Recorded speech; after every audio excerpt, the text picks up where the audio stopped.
जैसा कि आप देख पा रहे हैं, मध्य प्रदेश के भागों पर हवाओं की रफ्तार काफी तेज चल रही है और यहां से अरब सागर से भी आ रही है और बंगाल की खाड़ी से भी इस तरह से होती हुई पूर्वी उत्तर प्रदेश के भागों से होकर उत्तरी भागों पर ये पहुंच रही हैं, जिसकी वजह से इस समय मध्य प्रदेश के भागों पर बादल बने हुए हैं। और 10 मई में हालांकि आईएमडी की तरफ से कोई वार्निंग जारी नहीं की गई है अब तक कि बारिश होने की संभावना है मध्य प्रदेश के भागों पर, लेकिन जब अरब सागर और बंगाल की खाड़ी की हवाएं लगातार मध्य प्रदेश के भागों पर पहुंचेंगी तो कई इलाकों पर बादल बनने की संभावनाएं हैं। कुछ स्थानों पर मेघ गर्जना के साथ बारिश भी देखने को मिल सकती है।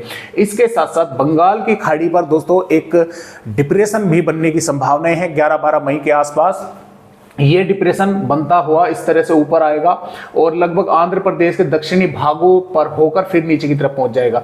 लेकिन इस डिप्रेशन के कारण यहां पर मध्य प्रदेश के भागों पर काफी रफ्तार से बंगाल की खाड़ी का मॉइस्चर पहुंचेगा, जिसकी वजह से बादल बनेंगे और कुछ इलाकों पर आंधी तेज हवाएं चलने की संभावनाएं हैं और हो सकता है कुछ इलाकों पर बारिश की गतिविधियां भी देखने को मिले। हालांकि अभी तक आईएमडी की तरफ से क्लियर बिल्कुल नहीं किया गया है कि बारिश होगी उस दौरान, लेकिन जो जीएसएफ मॉडल हैं वे जरूर इशारा कर रहे हैं कि बारिश होने की संभावनाएं बन सकती हैं। मध्य प्रदेश के भागों पर हवाओं की रफ्तार काफी तेज रहेगी। तो इस तरह से फिलहाल अपडेट है और 18 मई तक ये जो सिस्टम है ये यहीं आंध्र प्रदेश के दक्षिणी भागों के आसपास ही यहाँ पर ही निष्क्रिय हो जाएगा। ये आगे जो है नहीं बढ़ने वाला। आप ये समझे कि यहाँ से होता हुआ इस तरह से मध्य प्रदेश के भागों पर आएगा, तो नहीं, ये कहीं नहीं आ रहा। ये आंध्र प्रदेश के भागों से ही बस नीचे की तरफ को वापसी हो जाएगा और कमजोर पड़ जाएगा। लेकिन इसके कारण जो अंडमान निकोबार द्वीप समूह है यहाँ पर उस पर जो मानसून है वो 20 मई से पहले पहुंचने की संभावना है। 20 मई पर आमतौर पर यहाँ पर मानसून पहुंचता है, तो लगभग 18 मई के आसपास ही मानसून अंडमान निकोबार द्वीप समूह पर पहुंच जाएगा। ये जरूर इस सिस्टम का फायदा जो है वो मिलने वाला है। तो आइए देखते हैं कि मध्य प्रदेश के भागों पर किस तरह का अपडेट फिलहाल जारी किया गया है। तो जैसे कि मैंने आपको बताया कि 10 मई में कोई भी वार्निंग नहीं दी गई है, लेकिन अलीराजपुर, धार, झाबुआ, बड़वानी, खरगोन, खंडवा, इंदौर, देवास, हरदा, नर्मदापुर, बाडूना, छिंदवाड़ा, नरसिंहपुर, सिवनी, मंडला, डिंडोरी के आसपास के भागों पर बादल बनेंगे। दोपहर के बाद देर शाम के समय जरूर कुछ भागों पर तेज हवाएं लगातार चलती रहेंगी, तो कुछ स्थानों पर मेघ गर्जना वाले बादल विकसित हो सकते हैं, बन सकते हैं और हो सकता है वे इक्का दुक्का इन जिलों के गांव या शहरों पर थोड़ी बहुत बूंदाबांदी जो है वे कर दे, क्योंकि महाराष्ट्र के भागों पर भी बारिश होने की संभावना है, विदर्भ के भागों पर भी।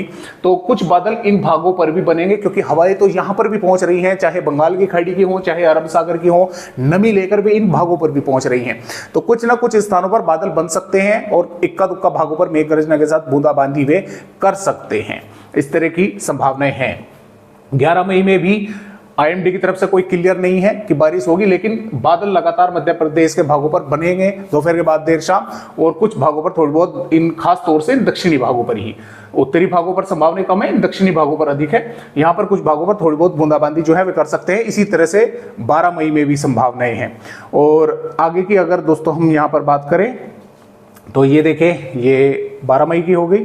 13 मई में ये सिस्टम यहाँ पर बन चुका है और इसके कारण देखिए अरब सागर का मॉइस्चर भी मध्य प्रदेश के भागों पर आ रहा है, बंगाल की खाड़ी का भी यहाँ से होता हुआ इस तरह से पहुंच रहा है। तो बादल वगैरह कुछ भागों पर बनेंगे थोड़े बहुत, जैसा कि मैंने आपको बताया कि संभावना बारिश की कम है, लेकिन कुछ इलाकों पर थोड़ी बहुत बूंदाबांदी हो सकती है। और यहाँ पर 14 मई में भी बादल वगैरह बनेंगे, 15 मई में भी, और यहाँ पर 16 मई में भी, 17 मई में भी। देखिए 17 मई ये कमजोर हो गया है यहाँ पर ये सिस्टम, और 18 मई में और कमजोर हो गया है। और जो हवाएं हैं वे अरब सागर की ही मध्य प्रदेश के भागों से होती हुई आ रही हैं। और देखिए तब तक जो मानसून है वो जो मानसून की हवाएं है, जैसा कि आप भी देख पा रहे हैं किस तरह से होती हुई अंडमान निकोबार द्वीप समूह पर पहुंच रही है। तो साफ बात है कि 18 मई के दौरान ही मानसून जो है, जो 20 मई के दौरान अंडमान निकोबार द्वीप समूह पर यहाँ पर पहुँचता है, तो ये 18 मई में ही पहुँच जाएगा। और फिर यहाँ से इसे तय करने में केरल के भागों को देखना है वाली बात है कि 1 जून का समय लगता है या कुछ पहले ही मानसून यहां पर पहुंचता है। तो आज की वीडियो में मध्य प्रदेश भाइयों को बस इतनी ही जानकारी, अपडेट के साथ फिर मिलेंगे। तब तक के लिए नमस्कार।